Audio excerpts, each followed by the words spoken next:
നമസ്കാരം. ഏവർക്കും ഈ ആഴ്ചയിലേക്കുള്ള മാർക്കറ്റ് ഔട്ട്ലുക്ക് വീഡിയോയിലേക്ക് സ്വാഗതം. ഇന്ന് ഒക്ടോബർ 5, 2025 ഞായർ. അങ്ങനെ നമ്മൾ ഈ മാസത്തെ രണ്ടാമത്തെ ആഴ്ചയിലേക്ക് പ്രവേശിക്കുകയാണ്.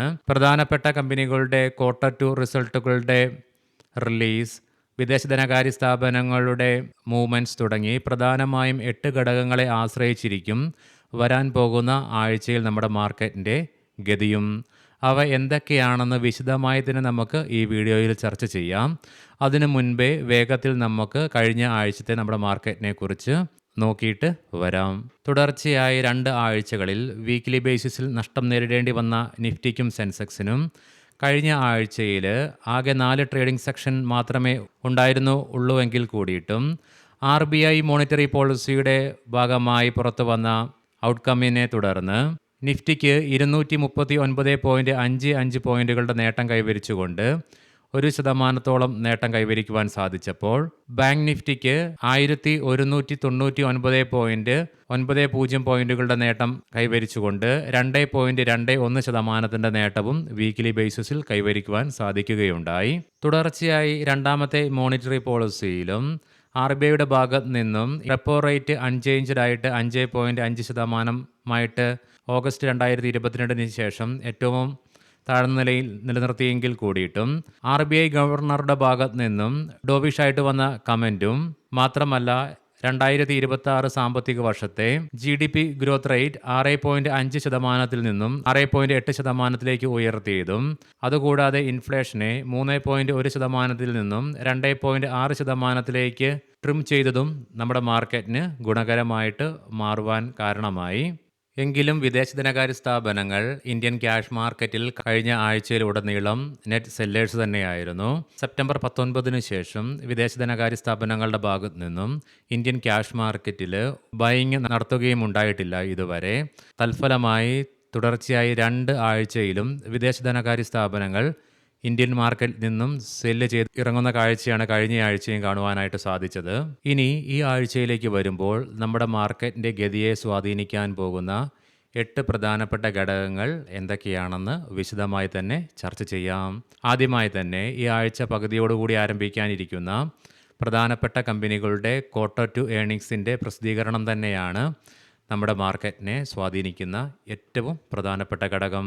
ഒക്ടോബർ 9 വ്യാഴാഴ്ചയോടുകൂടി ഇന്ത്യൻ ഹെവി വെയ്റ്റ് സ്റ്റോക്കായ TCSൻ്റെ Q2 പ്രസിദ്ധീകരണത്തോടുകൂടി നമ്മുടെ മാർക്കറ്റിലെ ഈ പ്രാവശ്യത്തെ Q2 ഏർണിങ്സിൻ്റെ തുടക്കം കുറിക്കുകയാണ്. പലവിധ കാരണങ്ങൾ കൊണ്ടും കുറച്ചേറെ നാളുകളായിട്ട് വെല്ലുവിളി നേരിട്ടുകൊണ്ടിരിക്കുന്ന ഇന്ത്യൻ IT സെക്ടറിൽ നിന്നുമാണ് ഈ ക്വാർട്ടറിലും ആദ്യത്തെ റിസൾട്ട് പ്രഖ്യാപിക്കുന്നത്. കഴിഞ്ഞ തവണ ഇൻഫോസിസ് ആയിരുന്നെങ്കിൽ ഈ പ്രാവശ്യം അത് TCS ആണ്. മാത്രമല്ല ഈ സാമ്പത്തിക വർഷത്തിലെ Q1 ഏർണിങ്സുകളൊക്കെ ഇന്ത്യൻ മാർക്കറ്റിൽ നിന്നും മികച്ച ഒരു പ്രകടനം കാഴ്ചവെക്കുവാൻ സാധിക്കുകയുണ്ടായില്ല. അതുകൊണ്ട് തന്നെ ഈ ആഴ്ചയിൽ ആരംഭിക്കാൻ വേണ്ടി പോകുന്ന Q2 ഏർണിങ്സിൻ്റെ പ്രസിദ്ധീകരണത്തിൻ്റെ തുടക്കവും നമ്മൾ കണ്ടു തന്നെ അറിയേണ്ടതായിട്ടുണ്ട്. തുടക്കം നല്ലതാണെങ്കിൽ അത് നമ്മുടെ മാർക്കറ്റിനെയും ഗുണകരമായിട്ട് സ്വാധീനിക്കും. രണ്ടാമതായിട്ട് ഈ ആഴ്ചയിൽ വരാൻ പോകുന്ന IPOs ആണ് നമ്മുടെ മാർക്കറ്റിനെ സ്വാധീനിക്കുന്ന മറ്റൊരു പ്രധാനപ്പെട്ട ഘടകം. ഈ ആഴ്ചയിൽ പ്രധാനപ്പെട്ട 2 IPOs ആണ് നമ്മുടെ മാർക്കറ്റിൽ വരാൻ വേണ്ടി പോകുന്നത്. ടാറ്റ ക്യാപിറ്റലിൻ്റെ IPO ഒക്ടോബർ 6 ഓപ്പണായി 8 തീയതിയോടുകൂടി സബ്സ്ക്രിപ്ഷൻ ക്ലോസ് ആകും. അതുകൂടാതെ LG ഇലക്ട്രോണിക്സിൻ്റെ IPO 7 തീയതി ഓപ്പണായി സബ്സ്ക്രിപ്ഷൻ 9 തീയതിയോട് കൂടിയിട്ട് ക്ലോസ് ആകും. പ്രധാന 2 IPOs ആയതുകൊണ്ട് തന്നെ അത് നമ്മുടെ മാർക്കറ്റ് ലിക്വിഡിറ്റിയെയും കാര്യമായിട്ട് ഈ ആഴ്ചയിൽ സ്വാധീനിക്കാം. ഈ 2 IPOസിനും നല്ല രീതിയിൽ പ്രകടനം കാഴ്ചവെക്കുവാൻ സാധിക്കുകയാണെങ്കിൽ അത് നമ്മുടെ മാർക്കറ്റിനും ഗുണകരമായി മാറും. ഈ ആഴ്ചയിൽ വരാൻ പോകുന്ന ഒത്തിരിയേറെ മാക്രോ ഇക്കണോമിക് ഡാറ്റകളുണ്ട്. അതുകൊണ്ട് തന്നെ ഈ ആഴ്ചയിൽ പ്രസിദ്ധീകരിക്കാൻ പോകുന്ന മാക്രോ ഇക്കണോമിക് ഡാറ്റ തന്നെയാണ് മൂന്നാമതായി നമ്മുടെ മാർക്കറ്റിനെ സ്വാധീനിക്കുന്ന മറ്റൊരു പ്രധാനപ്പെട്ട ഘടകം. അവയിൽ പ്രധാനമായും HSBC service and composite PMI data, അതിനു പുറമെ ബാങ്കുകളുടെ ഭാഗത്ത് നിന്നും ലോണിൻ്റെയും ഡിപ്പോസിറ്റ് ഗ്രോത്തിൻ്റെയും കുറിച്ച് വരാൻ പോകുന്ന ഡാറ്റകൾ തുടങ്ങി പ്രധാനപ്പെട്ട ഡാറ്റകളുടെ റിലീസ് ഈ ആഴ്ചയിലായതുകൊണ്ട് തന്നെ ഈ കാര്യങ്ങളൊക്കെ നമ്മൾ വളരെ ക്ലോസ് ആയിട്ട് തന്നെ നോക്കിക്കാണേണ്ട അവസ്ഥയുണ്ട്. ബെറ്റർ ആയിട്ടുള്ള ഡാറ്റ വരികയാണെങ്കിൽ അത് ഈ ആഴ്ചയിൽ നമ്മുടെ മാർക്കറ്റിനെ മുൻപോട്ട് നയിക്കുവാൻ സഹായിക്കുന്ന പ്രധാനപ്പെട്ട ഒരു ഘടകം തന്നെയാണ്. മറിച്ചാണെങ്കിൽ അത് നമ്മുടെ മാർക്കറ്റിനെ പിന്നോട്ടും വലിച്ചേക്കാം.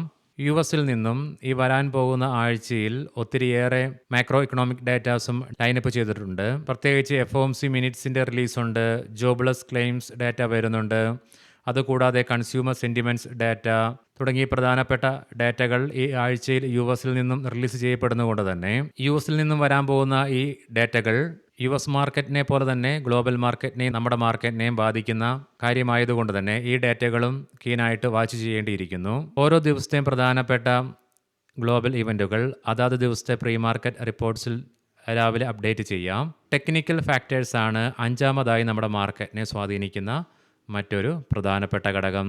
കഴിഞ്ഞ 2 ട്രേഡിംഗ് സെക്ഷനിലും നിഫ്റ്റിക്ക് ശക്തമായ പ്രകടനം കാഴ്ചവെക്കുവാൻ സാധിച്ചെങ്കിലും 24,900 എന്ന ലെവലിന് താഴെയായിട്ട് വ്യാപാരം അവസാനിപ്പിക്കേണ്ടതായിട്ട് വരികയുണ്ടായി. അതുകൊണ്ട് തന്നെ ഈ വരാൻ പോകുന്ന ആഴ്ചയിൽ നിഫ്റ്റിയെ സംബന്ധിച്ചിടത്തോളം 24,900 എന്ന ലെവൽ അപ്പർ സൈഡിലേക്ക് വളരെ ക്രൂഷ്യലാണ്.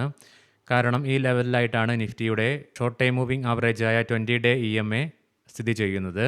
സോ അതുകൊണ്ട് തന്നെ ഈ വരാൻ പോകുന്ന ആഴ്ചയിൽ നിഫ്റ്റിക്ക് 24,900 എന്ന ലെവൽ അതിശക്തമായി മറികടന്നുകൊണ്ട് ഈ ലെവലിന് മുകളിലായിട്ട് നിലനിന്നുകൊണ്ട് മുന്നോട്ടൊരു പ്രയാണം സാധ്യമാവുകയാണെങ്കിൽ 25,000, 25,150 എന്നീ ലെവലുകൾ അതിശക്തമായി മറികടക്കുവാൻ സാധിക്കുകയാണെങ്കിൽ 25,400 എന്ന ലെവൽ നിഫ്റ്റിയെ സംബന്ധിച്ചിടത്തോളം അപ്പർ സൈഡിലേക്ക് വലിയ ഒരു റെസിസ്റ്റൻസ് ആയിട്ട് മാറിയേക്കാം. കാരണം സെപ്റ്റംബർ മാസം നിഫ്റ്റി ഈ ലെവലിലാണ് റെസിസ്റ്റൻസ് നേരിടുകയുണ്ടായത്. അതുകൊണ്ട് തന്നെ അനലിസ്റ്റുകളുടെയും എക്സ്പേർട്ടുകളുടെയൊക്കെ അഭിപ്രായ പ്രകാരം 25,400 എന്ന ലെവൽ നിഫ്റ്റിക്ക് അതിശക്തമായി അപ്പർ സൈഡിലേക്ക് മറികടക്കുവാൻ സാധിക്കുകയാണെങ്കിൽ ഒരു ബ്രേക്ക് ഔട്ടിനുള്ള സാധ്യതയും തള്ളിക്കളയാനാവുകയില്ല. അതേസമയം ഡൗൺ സൈഡിലേക്ക് നിഫ്റ്റിയെ സംബന്ധിച്ചിടത്തോളം 24,750, 24,600 എന്നീ ലെവലുകൾ വളരെ ക്രൂഷ്യലാണ്. മാത്രമല്ല കഴിഞ്ഞ ആഴ്ചയിൽ നിഫ്റ്റി പലപ്പോഴും ഇടിവ് നേരിട്ടെങ്കിൽ കൂടിയിട്ടും 24,600 എന്ന ലെവൽ ഒരു തവണ ഇൻട്രാഡേ ബേസിസിൽ ബ്രേക്ക് ചെയ്തെങ്കിൽ കൂടിയിട്ടും ക്ലോസിംഗ് 24,600 എന്ന ലെവലിൽ അവസാനിപ്പിക്കുവാനും സാധിക്കുകയുണ്ടായി. അതുകൊണ്ട് തന്നെ 24,600 എന്ന ലെവൽ നിഫ്റ്റിയെ സംബന്ധിച്ചിടത്തോളം ഡൗൺ സൈഡിലേക്ക് വളരെ ക്രൂഷ്യലാണ്. ഈ ലെവൽ നിഫ്റ്റി ബ്രേക്ക് ചെയ്യുകയാണെങ്കിൽ സെല്ലിംഗ് പ്രഷറും അനുഭവപ്പെട്ടേക്കാം. പ്രത്യേകം ശ്രദ്ധിക്കുക, ഇത് ട്രേഡ് റെക്കമെൻഡേഷൻ അല്ല, അനലിസ്റ്റുകളുടെയും എക്സ്പേർട്ടുകളുടെയൊക്കെ അഭിപ്രായങ്ങൾ മാത്രമാണ്. എഡ്യൂക്കേഷൻ പേർപ്പസിനു വേണ്ടി മാത്രമാണ് ഈ ലെവലുകൾ വിശദീകരിക്കുകയുണ്ടായത്. ഈ ആഴ്ചയിൽ വിദേശ ധനകാര്യ സ്ഥാപനങ്ങളുടെ ഭാഗത്തു നിന്നുമുള്ള ആക്ഷൻസ് ആയിരിക്കും ആറാമതായിട്ട് ഈ ആഴ്ചയിൽ നമ്മുടെ മാർക്കറ്റിൻ്റെ ഗതിയെ സ്വാധീനിക്കുന്ന മറ്റൊരു പ്രധാനപ്പെട്ട ഘടകം. കഴിഞ്ഞ ആഴ്ചയിൽ 4 ട്രേഡിംഗ് സെഷന് കൊണ്ട് ഇന്ത്യൻ ക്യാഷ് മാർക്കറ്റിൽ നിന്നും 8,347 കോടി രൂപയ്ക്ക് വിറ്റിറങ്ങുന്ന കാഴ്ചയാണ് കാണുവാൻ സാധിക്കുകയുണ്ടായത്. എന്നാൽ അതേസമയം ആഭ്യന്തര ധനകാര്യ സ്ഥാപനങ്ങൾ തുടർച്ചയായി എല്ലാ ട്രേഡിംഗ് സെഷനിലും ബൈയിങ് തുടർന്നതിൻ്റെ ഫലമായിട്ട്, മാത്രമല്ല ശക്തമായി ബൈയിങ് തന്നെയായിരുന്നു. തൽഫലമായി 13,013 കോടി രൂപയ്ക്കാണ് അവസാന 4 ട്രേഡിംഗ് സെഷന് കൊണ്ട് ആഭ്യന്തര ധനകാര്യ സ്ഥാപനങ്ങളുടെ ഭാഗത്ത് നിന്നും ഇന്ത്യൻ ക്യാഷ് മാർക്കറ്റിൽ ബൈയിങ് നടത്തുകയുണ്ടായത്. ഈ വരാൻ പോകുന്ന ആഴ്ചയിൽ വിദേശ ധനകാര്യ സ്ഥാപനങ്ങൾ സെല്ലിംഗ് കുറയ്ക്കുകയോ അതല്ലെങ്കിൽ ബയേഴ്സായിട്ട് മാറുകയോ ചെയ്യുകയാണെങ്കിൽ അത് നമ്മുടെ മാർക്കറ്റിനും ഗുണകരമായിട്ട് മാറും. ആഭ്യന്തര ധനകാര്യ സ്ഥാപനങ്ങളെക്കുറിച്ച് പ്രത്യേകം ടെൻഷൻ അടിക്കേണ്ട ഒരു ആവശ്യമില്ല. കാരണം നിരന്തരം അവർ നമ്മുടെ മാർക്കറ്റിനെ സപ്പോർട്ട് ചെയ്യുന്നത് കൊണ്ട് തന്നെ.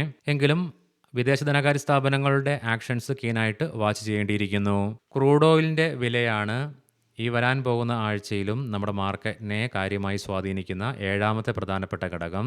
US ഗവൺമെൻറ്റിൻ്റെ ഷട്ട് ഡൗണുള്ള പൊട്ടൻഷ്യൽ സാഹചര്യം നിലനിൽക്കുന്നതിനാലും മാത്രമല്ല ഒപെക് രാജ്യങ്ങളുടെ ഭാഗത്ത് നിന്നും ഓവർ സപ്ലൈ തുടരുന്നതിനാലും ഏതാനും മാസങ്ങൾക്ക് ശേഷം അതിശക്തമായ ഇടിവാണ് വീക്ക്ലി ബേസിസിൽ ക്രൂഡ് ഓയിലിൻ്റെ വിലയിൽ കഴിഞ്ഞ ആഴ്ച നേരിടേണ്ടി വന്നത്. 6.75% ഇടിവ് ക്രൂഡ് ഓയിലിൻ്റെ വിലയിൽ സിംഗിൾ വീക്കിൽ നേരിടേണ്ടി വരികയുണ്ടായി. ക്രൂഡ് ഓയിലിൻ്റെ വിലയിലുണ്ടാകുന്ന ഇടിവ് ഇൻഫ്ലേഷനുള്ള സാധ്യതകൾ കുറയ്ക്കുന്നത് കൊണ്ട് തന്നെ മാത്രമല്ല ഈ ഫിസിക്കൽ ഇയർ തീരുന്നതിനു മുൻപേ ഡിസംബറിനുള്ളിൽ US-ൽ നിന്നും ഫെഡ് ഇൻട്രസ്റ്റ് റേറ്റ് കട്ടിനുള്ള സാധ്യതകൾ നിലനിൽക്കുന്നതിനാലും ക്രൂഡ് ഓയിലിൻ്റെ വില അടുത്ത ആഴ്ചയും ഇടിയുകയാണെങ്കിൽ അത് ഇന്ത്യൻ മാർക്കറ്റിനെയും ഗ്ലോബൽ മാർക്കറ്റുകളിനെയൊക്കെ പോസിറ്റീവായിട്ട് തന്നെ സ്വാധീനിക്കും. മറിച്ചാണെങ്കിൽ അത് നെഗറ്റീവായിട്ടും സ്വാധീനിക്കും. അമേരിക്കൻ ഡോളറിനെതിരെ ഇന്ത്യൻ രൂപയുടെ പ്രകടനമായിരിക്കും എട്ടാമതായിട്ട് ഈ വരാൻ പോകുന്ന ആഴ്ചയിൽ നമ്മുടെ മാർക്കറ്റിനെ സ്വാധീനിക്കുന്ന ഏറ്റവും പ്രധാനപ്പെട്ട മറ്റൊരു ഘടകം. കഴിഞ്ഞ ആഴ്ചയിലും ഇന്ത്യൻ രൂപ അമേരിക്കൻ ഡോളറിനെതിരെ വീക്ക് ആവുന്ന കാഴ്ചയാണ് കാണുവാനായിട്ട് സാധിക്കുന്നത്. RBIയുടെ മോണിറ്ററി പോളിസിയിൽ പല മെഷേഴ്സ് പ്രഖ്യാപിക്കുകയുണ്ടായെങ്കിൽ കൂടിയിട്ടും US താരിഫിനെ തുടർന്നുള്ള ഇന്ത്യ-US ട്രേഡ് ടെൻഷൻസ് നിലനിൽക്കുന്നത് ഇന്ത്യൻ രൂപയുടെ മൂല്യത്തിൽ ശോഷണത്തിനുള്ള പ്രധാന കാരണമായി മാറുന്നതുകൊണ്ട് തന്നെ ഇന്ത്യൻ രൂപ അമേരിക്കൻ ഡോളറിനെതിരെ കഴിഞ്ഞ ആഴ്ചയിലും വീക്ക്ലി ബേസിസിലും ദുർബലപ്പെട്ടുകൊണ്ട് ഇടിവ് രേഖപ്പെടുത്തുകയാണ് ഉണ്ടായത്. അതുകൊണ്ട് തന്നെ ഈ വരാൻ പോകുന്ന ആഴ്ചയിലും ഇന്ത്യൻ രൂപയുടെ പ്രകടനം കണ്ടു തന്നെ അറിയേണ്ടിയിരിക്കുന്നു. അനലിസ്റ്റുകളുടെയും എക്സ്പേർട്ടുകളുടെയൊക്കെ വിലയിരുത്തലുകൾ പ്രകാരം അമേരിക്കൻ ഡോളറിനെതിരെ 88 രൂപ 45 പൈസ മുതൽ 89 രൂപ 25 പൈസ വരെയുള്ള റേഞ്ചുകൾക്കിടയിൽ അടുത്ത ആഴ്ചയിൽ ഇന്ത്യൻ രൂപ ചിലപ്പോൾ ട്രേഡ് ചെയ്യപ്പെട്ടേക്കാം.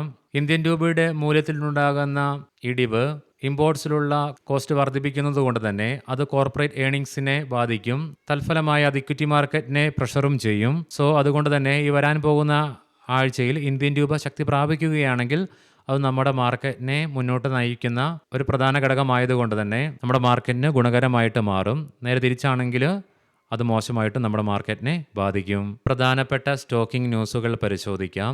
മുൻകൂട്ടി ഓർമ്മിപ്പിച്ചുകൊള്ളട്ടെ, ഇത് ഒരു ബൈ ഓർ സെൽ റെക്കമെൻഡേഷൻ അല്ല.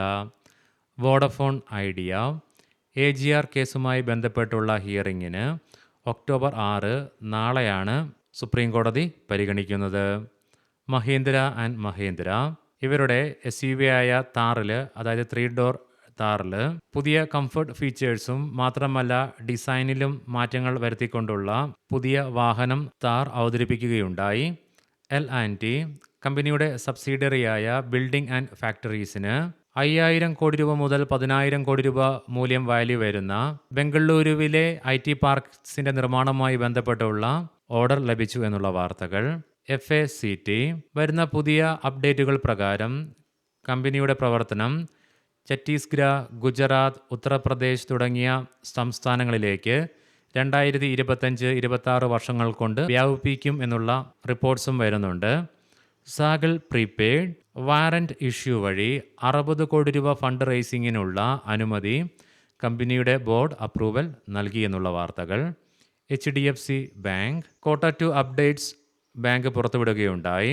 ആവറേജ് ഡിപ്പോസിറ്റിൽ 15% വളർച്ച രേഖപ്പെടുത്തിയപ്പോൾ അഡ്വാൻസസിൽ 9% വളർച്ചയും രേഖപ്പെടുത്തുകയുണ്ടായി. BSE 10 ടോപ്പ് സ്റ്റോക്കുകളെ ഉൾപ്പെടുത്തിക്കൊണ്ട് ഹോസ്പിറ്റൽ ഇൻഡെക്സ് ലോഞ്ച് ചെയ്യുന്നു എന്നുള്ള വാർത്തകൾ വരുന്നുണ്ട്. ഏവർക്കും നല്ല ഒരു സായാഹ്നം ആശംസിക്കുന്നു. നാളെ രാവിലെ പ്രീ മാർക്കറ്റ് റിപ്പോർട്ട്സുമായി കണ്ടുമുട്ടാം. നന്ദി, നമസ്കാരം.